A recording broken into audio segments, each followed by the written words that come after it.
तो घर में ही तुम लोग हो ना, कहीं बाहर नहीं ना निकल रहे हो इस समय?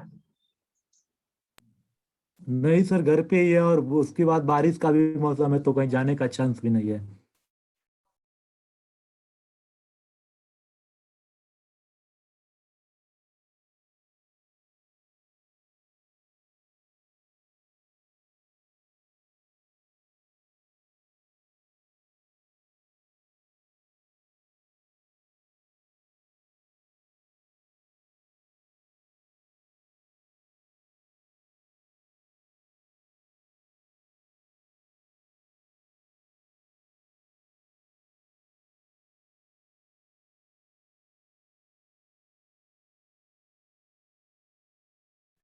ये देखिए, ये मैं आप लोगों को बताया था कि बैक ट्रैकिंग कैसे होता है। तो ये बहुत लेंथी प्रोसेस है, जो बैक प्रोपगेशन है एएनएन में, बड़ा लेंथी प्रोसेस है। और इस डायग्राम को फिर से एक बार समझते हैं, और मैं यहाँ आपको दिखाऊंगा कि यहाँ पे ग्रेडियंट डिसेंट का कहाँ यूज हो रहा है। मैं उसका यूज ही बताऊंगा कि इसमें ग्रेडियंट डिसेंट का कैसे यूज हो रहा है dy बाई dx का। जो फॉर्मूला दिया था ना, new equals to old minus eta into dy by dx। New मतलब न्यू वेट निकालने का जो फॉर्मूला था वो क्या था? ओल्ड माइनस एटा मतलब learning rate into dy by dx, और dy बाई dx क्या था? D error upon d weight, यही तो था। D error upon d weight. एक सेकंड, यहाँ एक बार और दिखा देता हूँ।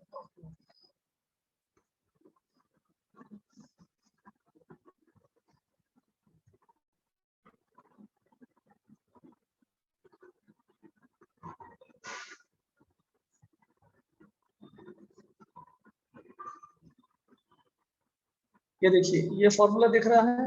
ये नया वेट निकालने का था। New weight equals to old weight minus eta मतलब लर्निंग रेट इंटू ग्रेडियंट मतलब D Y by D X. और यहाँ पे वाई एक्सिस में क्या था? एरर था, यानी डीई, जिसको जे डब्ल्यू जे से भी आप डिनोट कर रहे थे, जे डब्ल्यू से, यानी डी जे डब्ल्यू लिख सकते हैं, डीसी लिख सकते हैं, डीई लिख सकते हैं, डीएल लिख सकते हैं। वो एक ही चीज है, यानी D error upon D x axis में आपका वेट है, यानी डी एक्स में आपका डी डब्ल्यू आ जाएगा। तो ग्रेडियंट मतलब यही था, और यही ग्रेडियंट डिसाइड करता था कि न्यू वेट बढ़ रही है या घट रही है। ठीक है,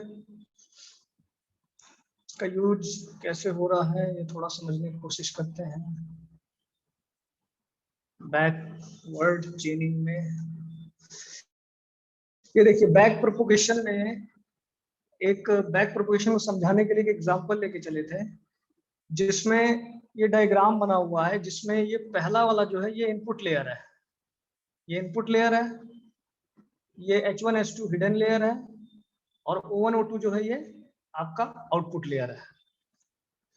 तो ये जो आपका इनपुट लेयर है, इसमें X1 और X2 एज ए इनपुट जा रहा है, जिसमें X1 की वैल्यू 0.05 है और X2 की वैल्यू 0.10 है। ये पॉइंट बीच में नहीं दिख रहा है, यहाँ पे पॉइंट है 0.10, 0.10 है ना।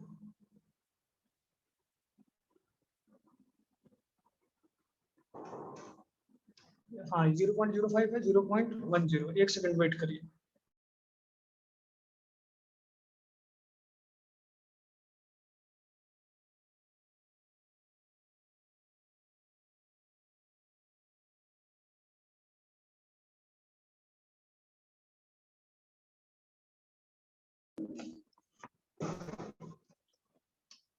और ये इनपुट के 0.05 है, X1 की वैल्यू 0.10, X2 की वैल्यू, और X1 के साथ वेट W1 एसोसिएटेड है 0.15, और यहाँ पे एक वेट एसोसिएटेड है 0.25 जो H2 में जा रहा है। फिर X2 से दो वेट निकले हुए हैं, एक वेट जा रहा है 0.10 जिसको W2 से डिनोट किए हैं, जो H1 में जा रहा है, और X2 के साथ जो दूसरा वेट है 0.30, ये W4 वेट कहा जा रहा है, ये H2 में जा रहा है। इसी तरीके से H1 से कुछ निकला हुआ है आउटपुट, जिसके साथ वेट एसोसिएटेड है W5, जो आउटपुट O1 में जा रहा है और आउटपुट O2 में जा रहा है। इसी तरीके से H2 से वेट निकला हुआ है 0.45, जिसको W6 से डिनोट किए हैं, और ये जा रहा है आपका O1 में, और W8 जो है आपका जा रहा है O2 में। तो ये डायग्राम समझ में आया क्या बना हुआ है? इसमें इनपुट लेयर है, इनपुट लेयर में इनपुट की वैल्यू क्या है, वेट एसोसिएटेड है, ये बात आ रही है समझ में? ये चीज आ रहा है समझ में? Yes sir. ये आपका 0.01 जो है ये टारगेट आउटपुट है, कहां से? O1 से, और O2 से 0.99 टारगेट आउटपुट है। यानी कि जब आप इनपुट में कुछ देंगे तो आपका टारगेट आउटपुट आना चाहिए, यानी कि जो आउटपुट आपका आएगा वो प्रिडिक्टेड आउटपुट कहा जाएगा। शुरू में जो आउटपुट आप निकालेंगे X1 और X2 में इनपुट दे करके, और जो O1 और O2 से निकलेगा उसको हम कहते हैं प्रिडिक्टेड आउटपुट या एक्चुअल आउटपुट, जो भी निकलेगा। और वो आउटपुट करीब करीब आपके टारगेट आउटपुट के इक्वल आना चाहिए। नहीं आता यानी कि एरर है। एरर क्या होता है? टारगेट आउटपुट माइनस आपका जो प्रिडिक्टेड आउटपुट है, y माइनस वाई हैट था, उसका भी फॉर्मूला नीचे दिया हुआ है। तो उस केस में क्या करेंगे? जब इस तरह की चीजें होंगी तो आप क्या करेंगे? वेट में चेंजेस करेंगे, बैक प्रोपोगेशन करेंगे। यहाँ W5, W6, W7, W8 में चेंज होगा, फिर यहाँ से दोबारा बैक प्रोपोगेशन करेंगे, W1, W2, W3 और W4 में चेंज होगा। और ये जो वेट चेंज होगा, या तो वेट बढ़ेगा या तो वेट घटेगा। वेट बढ़ना जो है वो डिपेंड करेगा DE अपॉन DW की वैल्यू पे, यानी ग्रेडियंट डिसेंट पे डिपेंड करेगा कि वेट बढ़ाना है या वेट घटाना है। ठीक है, अब मैं ग्रेडियंट डिसेंट तक ही आना चाह रहा हूँ इस क्वेश्चन में। इसमें कुछ फॉर्मूलाज है, इस तरह के क्वेश्चन आएंगे नहीं है, बस आपको समझाने के लिए। तो यहाँ H1 में इनपुट क्या आ रहा है? H1 इन में क्या आ रहा है? X1 से तो देखिए उसका फॉर्मूला लिखा है W1 into X1, W2 into X2 into W2 into X2 plus B1। देखिए ये बायस वैल्यू है, जो स्टार्टिंग बायस वैल्यू होती है। B1 दिया हुआ है 0.35 जो इनपुट और हिडन लेयर के बीच में है, और B2 दिया हुआ है 0.60 जो हिडन लेयर और आउटपुट लेयर के बीच में है। तो ये बायस की वैल्यू दी हुई है। तो इसी बायस का B1 का यूज करेंगे आप जब H1 और H2 में निकालेंगे इनपुट में क्या आ रहा है। तो H1 में इन क्या आ रहा है? तो देखिए H1 में इन आ रहा है X1 से जिसके साथ वेट एसोसिएटेड है। एक सेकंड वेट करिए।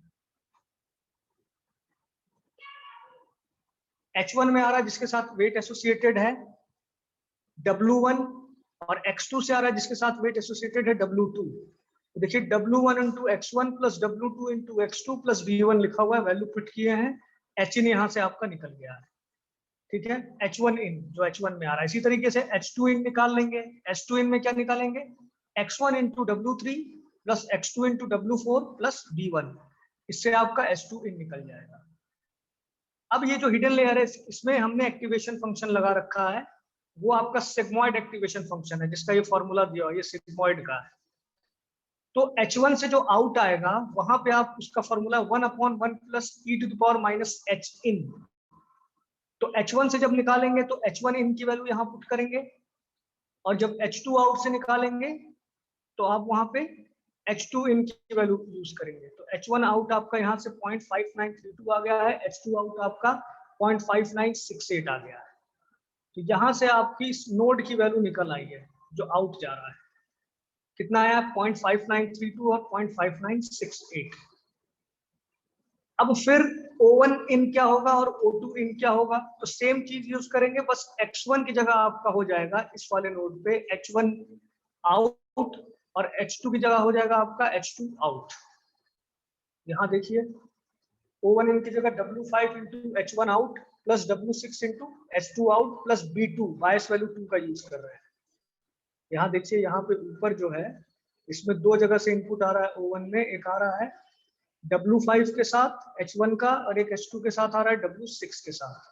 तो H1 यानी H1 out into W5 plus H2 out into W6 plus B2 ये O1 इन होगा, और O2 इन क्या होगा?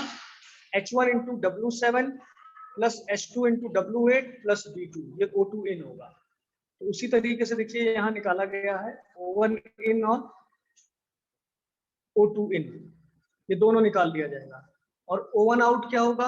O1 आउट के लिए फिर सेम फॉर्मूला है 1/1 plus e to the power minus O1 इन। यहाँ से O1 आउट की वैल्यू आ जाएगी और यहाँ से O2 आउट की वैल्यू आ जाएगी। ये बात आई समझ में यहाँ तक? यहाँ तक आ रहा है समझ में? हाँ सर। ठीक है, जब आपका O1 आउट आ गया है, O2 आउट आ गया है, तो अब आपको एरर निकालना होगा। देखिए एरर का क्या फॉर्मूला दिया है, summation of target minus output, output मतलब हुआ आपका प्रिडिक्टेड आउटपुट का होल स्क्वायर अपॉन 2, यानी एवरेज ले रहे हैं 1/2, दो आउटपुट है ना, एवरेज ले रहे हैं। तो पहले वाले में टारगेट 0.01 था, माइनस यानी ये y है, ये y हैट है, इसका होल स्क्वायर ले लिए हैं, इसका हाफ कर दिए हैं, प्लस ये सेकंड वाले का 0.99 O2 से निकल रहा था, और जो आपका प्रिडिक्टेड आउटपुट था वो 0.7729 था। तो यहाँ से आपने एरर निकाल लिया है, यानी 0.2983 एरर आ रही है, यानी delta E upon delta W यही से हमें निकालना होगा। ठीक है, देखिए टोटल एरर दोनों आउटपुट से निकाल रहे हैं, तो 2.2983711101 हो गया है। अब एरर आ रहा है, ये एरर बहुत ज्यादा है, इस एरर को कम करने के लिए हम वेट में चेंज करेंगे, यानी W1, W2, W3, W4, W5, W6, W7, W8 तीनों ही चेंज होगा सर, 8 चेंज होगा। और 8 को जब आप चेंज करेंगे तो 8 में वेट बढ़ाना या घटाना है, ये डिपेंड करेगा आपके DW upon DE upon DW पे, यानी ग्रेडियंट डिसेंट पे डिपेंड करेगा। ग्रेडियंट डिसेंट की जैसी वैल्यू होगी उस हिसाब से आपका इंक्रीज करेगा या कम होगा।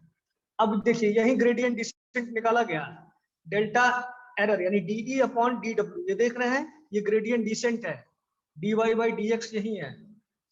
और इसको देखिए, इसको चेन मल्टीप्लिकेशन में तोड़ दिया गया है, d total upon d out into d out upon d01 into d net upon dw5।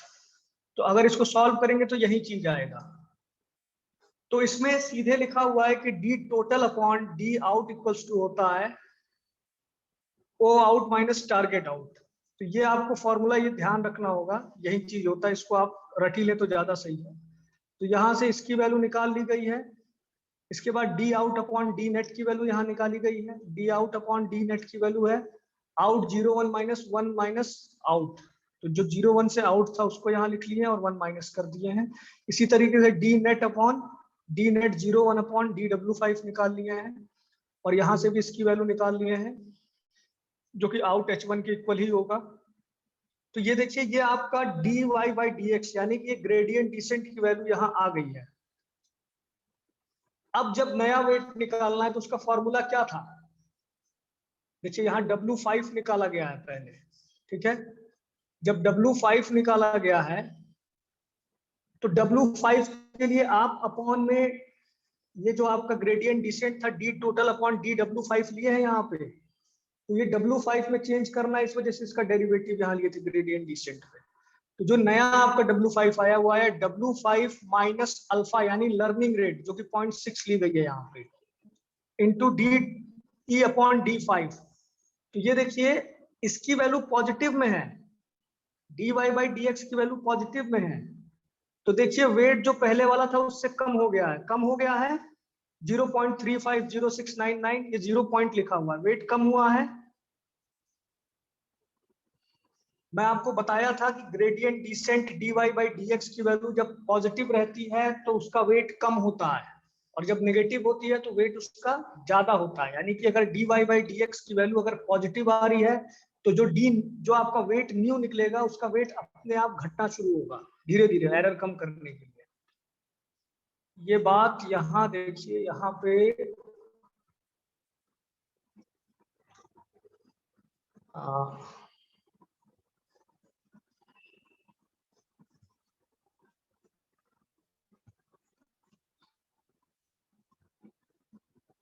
ये डायग्राम दिख रहा है, इस डायग्राम में इस मिड लाइन से जो राइट साइड में है इसको कहते हैं पॉजिटिव ग्रेडियंट, यानी कि dy/dx यानी DE/dw की वैल्यू ग्रेटर देन 0 जब होती है तब वेट हमें कम करना पड़ता है एरर कम करने के लिए। यहां से धीरे धीरे नीचे आ रहे हैं, और जब dy/dx की वैल्यू नेगेटिव होती है तो वेट देखिए अपने आप जो नया आता है वो बढ़ता है, ऐसे देखिए नीचे आ रहा वेट बढ़ रहा है। तो इसी फॉर्मूले में तो हम पुट कर रहे हैं, इस फॉर्मूले में जब हम पुट कर रहे हैं ग्रेडियंट की वैल्यू जब पॉजिटिव आ रही थी तो न्यू वेट की वैल्यू घट जा रही थी, यानी ओल्ड वेट से कम हो जा रही थी, और इसकी वैल्यू अगर नेगेटिव आती तब न्यू वेट आपका बढ़ के आता। ये बात आई समझ में? ये चीज आया समझ में? हाँ सर। ठीक है, तो यही चीज है। राजू कह रहे थे कि एग्जाम्पल से समझाइए। अब देखिए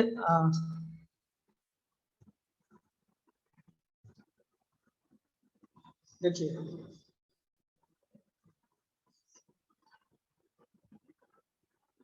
अब इसी तरीके से हिडन लेयर के लिए निकाले हैं D total upon D W1। तो यहाँ पे भी इस चीज को चेन मल्टीप्लिकेशन में किए, इन तीनों की वैल्यू निकाल लेंगे। तो यहाँ पे जो ग्रेडियंट डिसेंट की वैल्यू जो आई है वो आपकी 0.03635 आ रही है। सॉरी ये नहीं है, इसके नीचे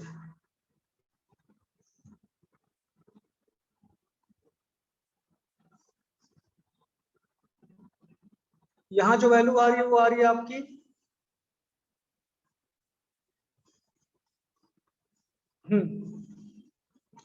delta E total upon delta W1 की 0.0043 आ रही है, यानी ये भी पॉजिटिव में आ रही है, यानी आपकी जो नया वेट आएगा वो कुछ घट के आएगा। ठीक है, यहाँ देखिए यहाँ पे इस चीज का यूज किए हैं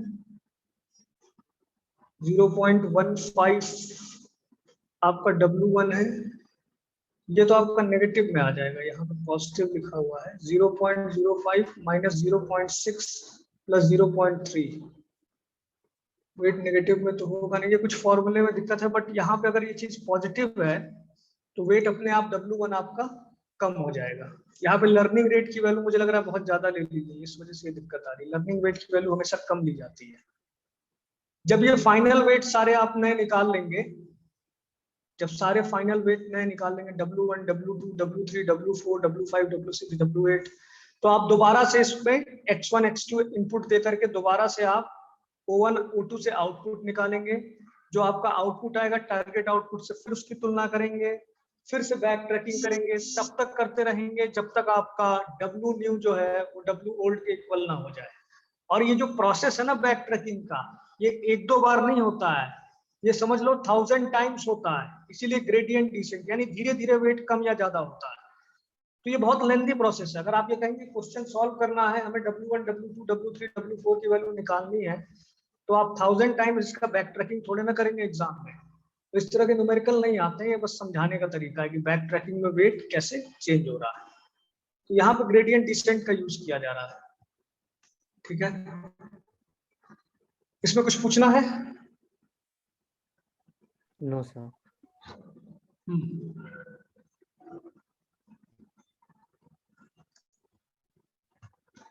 अब EM एल्गोरिथम में आ जाते हैं, और वेट करिए अभी 2 मिनट में।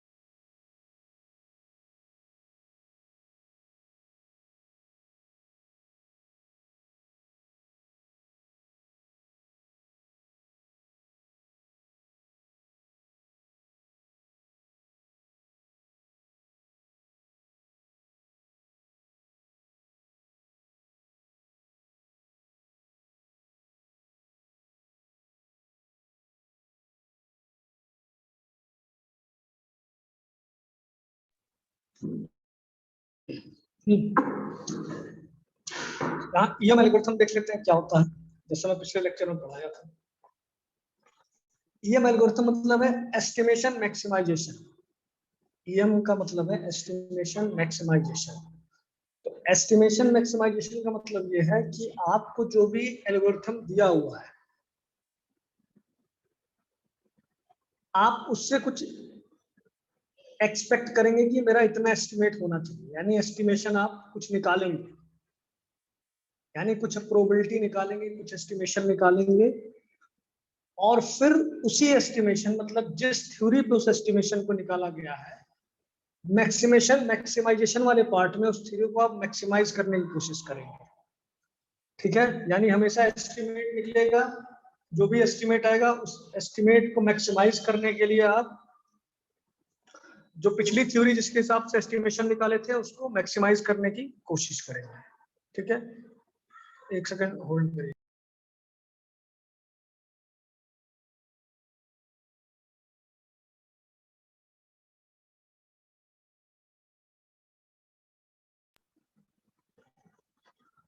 तो इसमें देखिए क्या लिखा है, estimate our expectation from machine, यानी जो भी आपको गिवन थ्योरी जो भी मशीन दिया है उसके हिसाब से आप एस्टिमेट करेंगे अपने एक्सपेक्टेशन के हिसाब से, and then classify the data in some classes. आप डेटा को क्लासिफाई कर देंगे कुछ क्लासेस में। मैक्सिमाइजेशन में क्या है, व्हाट आर वी एस्टिमेटेड, जो भी आपने एस्टिमेट किया है पिछले मशीन्स के हिसाब से, शुड नाउ बी मैक्सिमाइज्ड, उसको मैक्सिमाइज करने की कोशिश करेंगे। ठीक है, तब तक एस्टिमेशन को मैक्सिमाइज करते रहेंगे जब तक आपके एस्टिमेशन की वैल्यू कांस्टेंट ना आ जाए। तो ये प्रोसेस चलता रहता है। अब देखिए यहाँ क्या लिखा हुआ है कि जैसे मशीन लर्निंग में आपका कोई एल्गोरिथम है, एल्गोरिथम के हिसाब से आपने अपना एस्टिमेशन कुछ प्रेडिक्ट किया कि मेरे इनपुट के हिसाब से एस्टिमेशन ये आना चाहिए, इस हिसाब से क्लासिफिकेशन होना चाहिए। फिर आपने क्या किया, सेकंड वाले राउंड में उसको मैक्सिमाइज करने की कोशिश किया कि इस अब की बार एस्टिमेशन और परफेक्ट आना चाहिए। तो मैक्सिमाइजेशन वाला पार्ट कैसे होता है, एस्टिमेशन कैसे निकलता है, ये एक एग्जांपल से देखेंगे हम लोग। यहाँ देखिए क्या लिखा हुआ है,